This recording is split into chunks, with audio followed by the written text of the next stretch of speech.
Kanë vazhduar edhe sot takimet e Odës Ekonomike të Maqedonisë Veri Perëndimore me përfaqësues të partive politike në prag të zgjedhjeve lokale, takime në të cilat përfaqësues të bizneseve kanë kërkuar rregullimin e problemeve lokale me të cilat përballen në përditshmëri. Pas LSDM-s dhe VMRO-s, kreu i Odës Ekonomike, Nuhi Aliu, ka takuar përfaqësuesit e Vlenit me një përbërje të zgjeruar, të cilën përveç krerëve të këtij koalicioni kishin ardhur edhe kandidatët e shumt për kryetar komunash. Aliu tha se me përfaqësues të Vlenit ka diskutuar për problematikat e zonës së Vizbegut, Sarajit, po edhe problemeve të tjera me të cilat përballen bizneset.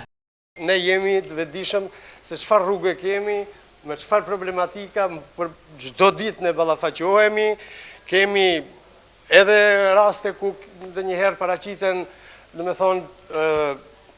incidente në komunikacion për shkak të gropave dhe rrugës e cila nuk është si duhet funksionale.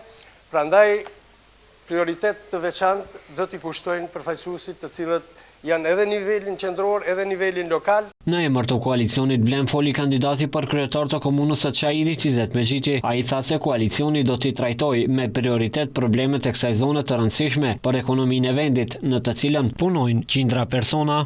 Këtu i duhet një kryetar i ri i qytetit Shkupit bashkë me qeverinë dhe me komunat që janë përreth ta ndihmojnë zonën e cila i jep më shumti për mbush arkën e shtetit me tatime që paguhen dhe me punëtorët me mira punëtor që ka.